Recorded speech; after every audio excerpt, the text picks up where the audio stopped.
These style-based items sell even better for me than some great brands, and oftentimes I can flip them even faster. Check out these 5 fast-selling style-based sales and these keywords you probably have never even thought to use in your listings. Hi everyone, my name is Bethany and I, along with my husband Sean, run Trash Pandas Thrift. We're 6-figure resellers, and here on this channel we share with you all of our tips, tricks, and experiences, all so that you can start and grow your very own reselling business too. I'm sharing 5 sales with you guys today from my eBay store that have sold in a super quick amount of time, especially considering a lot of them don't have very good brand recognition, or the brand itself had a very low sell-through rate. These items I'm sourcing primarily from the Goodwill outlet, and our entire business and our business model is based off of selling exactly what we have available to us. We make money in a variety of ways, and I love to make sure that my business has multiple streams of income. One of those ways is using style-based sourcing and selling my items based off of style aesthetics and keywords alone. Style-based sourcing has absolutely exploded my business over the years, and the more I talk about it here on this channel, I get comments from you guys telling me how this works.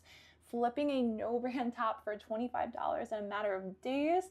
Not only do I hear that from you, that is an every week occurrence for me in my stores. So I'm super excited to bring these 5 sales to you today. So if you're someone that finds it a little difficult to find some great brands at your local thrift store, you're not finding those bolos or be on the lookout brands that everyone talks about all over social media, this is a video that you're not going to want to skip. I'm making this mostly fall and winter themed, so the first one being a sweater is super on season. This first one, the title was Vineyard Vines Cashmere Cable Knit Sweater, Extra Large Quarter Zip Preppy Old Money. This one sold on an offer. I do accept offers in my eBay store for $34. I love this sale because it really shows you how when you have a great material, right? This is not an any way or shape or form that I would call a bad brand. However, the beauty of style-based sourcing is how it can open up your mind into ways to sell an item that might not just be cable knit, cashmere. Okay, what can I put on top of that? How do I elevate this item even more than what meets the eye? So I love using keywords that fit, especially with men's pieces.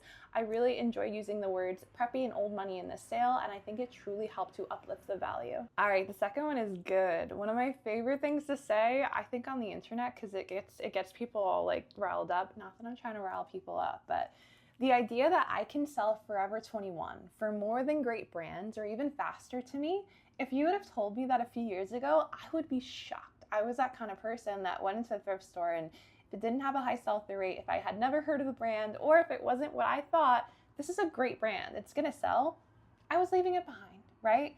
Now, it's been years since I've discovered style-based sourcing, and seeing Forever 21 on a tag, that's not enough to scare me off. This item actually is Forever 21. It's not vintage. It's actually from a couple years ago. The title was Suede Leather Fringe Jacket Small, Western Cowgirl Black Whimsigoth Festival Y2K. Sold for full price for $34.99. This sold like that. It sold, I listed it, it was gone in the same week, and it was Forever 21.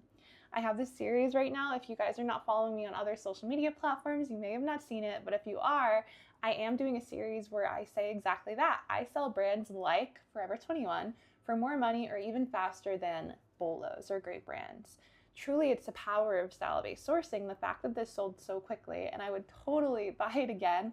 These keywords uplift value, especially if you have that eye for great materials already. You have a head up in the game. Now all you need to add are those materials to get your item seen in front of buyers. All right, the next one is something I have been sourcing for years. This truly unlocked a whole other level to me in my fall and winter sourcing.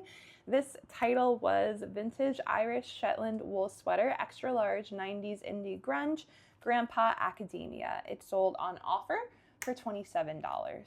I love this type of sale. It was just an Argyle Shetland wool sweater. It actually did have a flaw, and it still sold on offer for $27, so I was super happy about that.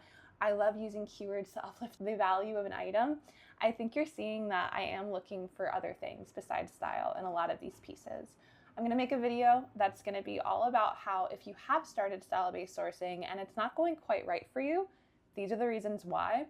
And I think you're gonna see in that video and put it together, the pieces with what I'm showing you guys here in these what sold videos as well. Plus, if you're a member of Resellers Edge University, where we co-coach and we co-founded it, you'll see, oh wait, there's a missing piece to this. Like, I can have everything all there. I can have the keywords, I can have the style aesthetic, I know what I'm doing, and then sometimes it just doesn't sell. That why is always, are you putting yourself in the buyer's shoes? I'll be talking about it in a different video coming up, and it's something we talk about at length in RU. Now, this one didn't even have the brand at all in the title. The brand truly didn't matter in this point, and that's what I love about style-based sourcing. The style trumps all. Brand just does not matter if you have a strong style-based item. All right, now the fourth one, I put this in to show you the power of uplifting value of items that maybe you're already finding. This was Abercrombie & Fitch midi dress, medium cowl neck, strappy, low back, glam holiday. This one sold on offer for $20. This actually was mine. I was going back and forth with myself whether or not to list this. I had never wore it. I tried it on, and I got it from the Goodwill outlet, and it had some pretty extensive flaws to it. I knew it had to be dry cleaned. I wasn't sure if I wanted to go to the length of that because it was Abercrombie & Fitch. And I decided, you know what? I'm going to list it. I want to use keywords that I think are absolutely going to give this to the right buyer. I want to make sure that I'm using those keywords that they would search. And it sold so fast. I truly wasn't even going to list this. And it sold even with the flaws. Truly, I think that's because of those keywords, which is why I wanted to include it in here, because even I'm shocked sometimes by the power of certain keywords, especially combining it with seasonality like we are in our business right now. And this last one, this is very similar. This is vintage Brooks Brothers, Shetland wool sweater, medium 90s forest granola indie grunge. So a very similar sweater sale to the one that I showed you before. This one's a little bit different.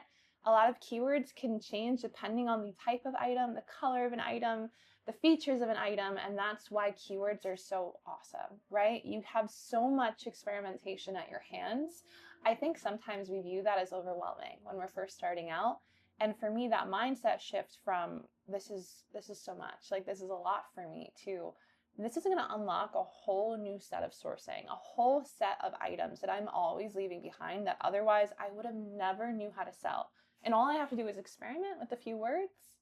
That's pretty cool. Having that mindset shift for me, and a lot, and when I tell you a lot, it was truly a lot of trial and error, figuring out what sells, figuring out what doesn't, figuring out what buyer uses what keywords to make sure I'm using those keywords in my titles. It has taken me years, and truly I am constantly learning. I'm doing daily research plans across social media and a range of other resources, and I deliver that to RU every single month.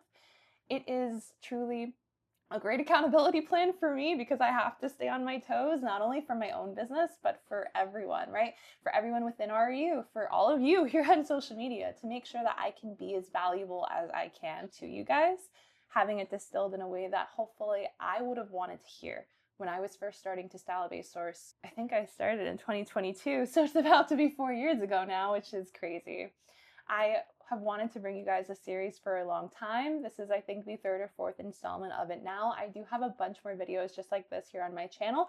If you want to go ahead and binge them while you're listing or doing whatever reseller task you're already doing. I appreciate you guys being here so much. I hope this was helpful to you guys. Let me know if you want to see more of these. It's been a minute since I posted one of these, but I think that this can truly be valuable for you. So let me know if you want to see more. All right, you guys, thanks so much, and I'll see you in the next one. Bye for now.